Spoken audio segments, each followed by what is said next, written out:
हम पूजा से लगातार हमारे व्यूअर्स के पोर्टफोलियोज पर बातचीत कर रहे हैं और अब जो अगली ईमेल है वो है अनंत देशमुख की नागपुर से। अनंत जी मंथली सिप कर रहे हैं 23,000 की और जो पोर्टफोलियो की वैल्यू है वो करीब करीब 29 लाख तक पहुंच गई है। 20 साल का इनका लक्ष्य है 5 करोड़ का।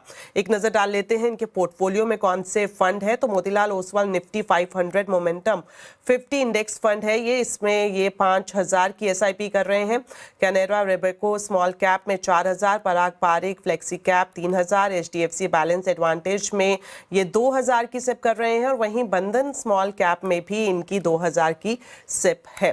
तो पूजा आपसे जानना चाहेंगे जो अभी इनका ओवरऑल वैल्यूएशन दिख रही है, पोर्टफोलियो वैल्यू दिख रही है, क्या इसको ध्यान में रखते हुए 20 साल में ये 5 करोड़ का लक्ष्य हासिल कर सकते हैं? जी बिल्कुल, इनफैक्ट वही कैलकुलेशन देख रही थी मैं कि 20 साल में अगर हमारे पास ऑलरेडी 28 लाख के आसपास की पोर्टफोलियो वैल्यू है और SIP 23,000 की है और अगर हम 12% का जो इक्विटी रिटर्न अजम्पशन लेके चलें तो इजीली 5 करोड़ के आसपास की राशि जुट जाएगी इनकी, उससे थोड़ी ज्यादा ही होगी।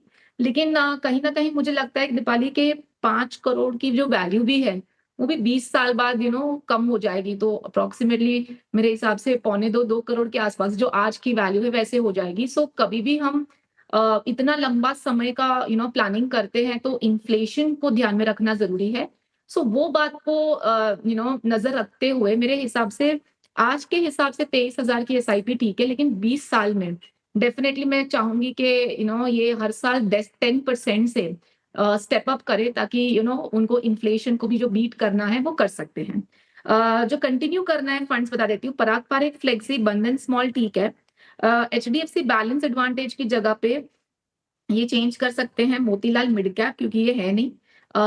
मोमेंटम भी चेंज कर सकते हैं ये, और क्योंकि और एक स्मॉल कैप है मेरे हिसाब से, तो सिर्फ पराग पारिक और बंधन कंटिन्यू करें। बाकी 3 फंड्स में ऐड करने की सलाह देती हूँ इसमें, Motilal mid cap, WhiteOak multi cap and ICICI Prudential का वैल्यू फंड। ये 3 ऐड करें और जो एग्जिस्टिंग है उसमें से 2 कंटिन्यू करें, बाकी के 3 आप एग्जिट कर सकते हैं।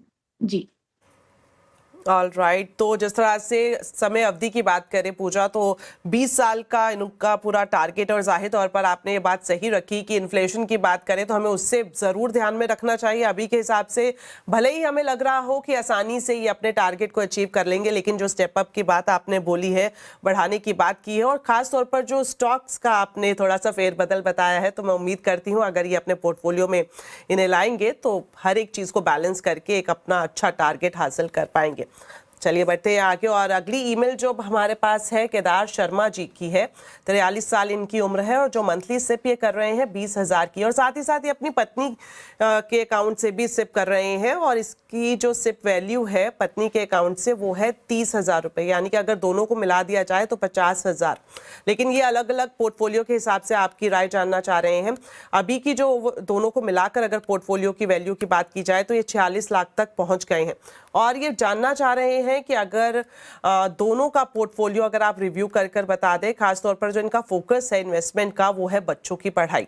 बच्चों की पढ़ाई के लिए ये निवेश कर रहे हैं। 15 साल के लिए इनका लक्ष्य है 2 करोड़ का, तो कब तक ये पूरा हो जाएगा और किस तरह से आप सजेस्ट करेंगी? पोर्टफोलियो में जो फंड है वो भी एक बार स्क्रीन पर हम दिखा देते हैं।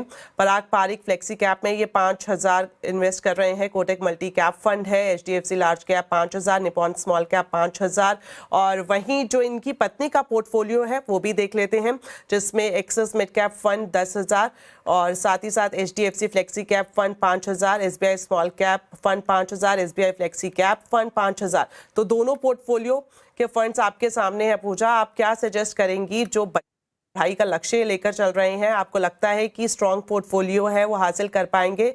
अगर नहीं तो क्या कुछ चेंजेस जरूरी हैं? जी बिल्कुल, देखिए अच्छी बात है कि दोनों ने फंड्स शुरू कर रखे हैं और दोनों के फंड्स भी अलग हैं। सो ये एक अच्छी बात है। अप्रोक्सीमेटली 30 और 50,000 की SIP और 46 लाख के आसपास का पोर्टफोलियो भी at the age of 43, which is very nice. So I am sure इन्होंने काफी जल्दी शुरुआत की है दोनों अकाउंट्स में, सो वो अच्छी बात है। अगर हम देखें इन्हें जो 2 करोड़ का टारगेट चाहिए जिसकी वजह से ये कह रहे हैं इन्हें अर्ली रिटायरमेंट एंड वगैरह, तो वो नेक्स्ट 8-9 इयर्स के अंदर ये टारगेट तक पहुंच जाएंगे विद जो करंट एसआईपी और जो 46 लाख का जो इनका ये है।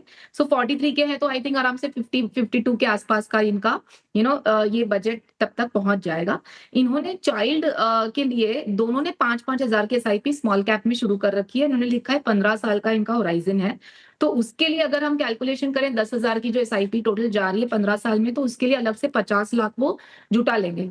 लेकिन यहाँ पे अगेन इन्फ्लेशन को ध्यान में रखना है, क्योंकि 15 साल बाद 50 लाख की वैल्यू भी आपको इन्फ्लेटेड लेनी पड़ेगी। सो भले अभी 10,000 की है, लेकिन स्टेप अप करना बहुत जरूरी है। जो एसडब्ल्यूपी का क्वेश्चन है दीपाली के, इन्हें चाहिए 1 लाख। 1 लाख अगर मैं आज के हिसाब से देखूं तो 17 साल बाद अगर हम 60 के रिटायरमेंट के हिसाब से देखें तो 2.7 लाख की वैल्यू हो जाती है 1 लाख प्रति माह जो इन्हें चाहिए। तो टेक्निकली 60 के बाद 2.7 लाख चाहिए इन्हें हर महीने, और समझो 20 साल के लिए चाहिए इन्हें। लाइफ एक्सपेक्टेंसी अगर 80 की हम अज्यूम करते हैं तो इन्हें रिटायरमेंट कॉर्पस जुटाना होगा अप्रोक्सीमेटली 4 करोड़ का, और 4 करोड़ के रिटायरमेंट कॉर्पस के लिए इन्हें 60,000 की एसआईपी लगेगी। अब इन्होंने 2 करोड़ तो दिमाग में रखा ही है, उन्होंने 50,000 की एसआईपी रखी है। हम कह रहे हैं रिटायरमेंट के लिए 4 करोड़ लगेंगे और उसके लिए 60,000 की एसआईपी। पर इस बीच में क्योंकि बच्चों की एजुकेशन भी आने वाली है, सो एक गोल को अलग करना बहुत जरूरी है कि उसके लिए अलग से कितना रखना है। रिटायरमेंट के लिए 60,000 की एसआईपी जो आपके अभी 50,000 चल रही है, लेकिन एट द सेम टाइम बच्चों के एजुकेशन के लिए आपको अलग से 10,000 की प्लस उसमें इन्फ्लेटेड वैल्यू। सो आपको एसआईपी अमाउंट इन शॉर्ट बढ़ाना है दोनों ही अकाउंट में स्टेप अप के रूप से, मिनिमम 10 to 12% स्टेप अप। सिर्फ 2 सलाह दूंगी। एचडीएफसी लार्ज कैप को शिफ्ट करके इन्वेस्को इंडिया मिड कैप ले लें, क्योंकि मिड कैप नहीं है आपके पोर्टफोलियो में। एसबीआई फ्लेक्सी कैप को चेंज करके एसबीआई कॉन्ट्रा ले लें वाइफ के पोर्टफोलियो में, क्योंकि ऑलरेडी एक फ्लेक्सी कैप है। एंड लास्ट में क्योंकि 2 स्मॉल कैप हैं, तो एसबीआई स्मॉल कैप को शिफ्ट करके हम बंधन स्मॉल कैप ले सकते हैं। That is a better option for this. और क्योंकि 2 गोल्स हैं, 2 अकाउंट्स हैं, मेरे हिसाब से साल दर साल आपको रिव्यू करना बहुत जरूरी है इस चीज को। जी, तो हर साल आप रिव्यू करें और दोनों ही पोर्टफोलियो में सिप में आपको हर साल बढ़ाने की ज़रूरत है, ये सलाह आपको दी गई है पूजा की तरफ से। तो आज हम इतनी ही ईमेल्स ले पाएंगे। पूजा, आपसे जानना चाहेंगे, जानने से पहले अगर आप अपने कोई टॉप फंड्स रिकमेंड करना चाहें। जी बिल्कुल। मैं मल्टी कैप कैटेगरी में White Oak multi cap suggest करूंगी। फ्लेक्सी कैप में Bajaj Finserv flexi cap, large and mid cap में Bandhan large and mid cap, और एक मल्टी एसेट एलोकेशन, बिकॉज उसमें आपको 3 एसेट क्लासेस तो मिनिमम मिल ही रहे, इक्विटी, डेट और gold. So Nippon India multi asset allocation. All right, thank you so much Pooja. आज आप इस शो में हमारे साथ जुड़ी और बैंड बाजा प्लानिंग पर बात की, साथ ही हमारे जो व्यूवर्स हैं उनके पोर्टफोलियो पर भी अपनी राय दी। और इसी के साथ फिलहाल इस शो में इतना ही। जल्दी आपसे एक बार फिर से मुलाकात होगी, तब तक के लिए दीजिए इजाज़त। नमस्कार।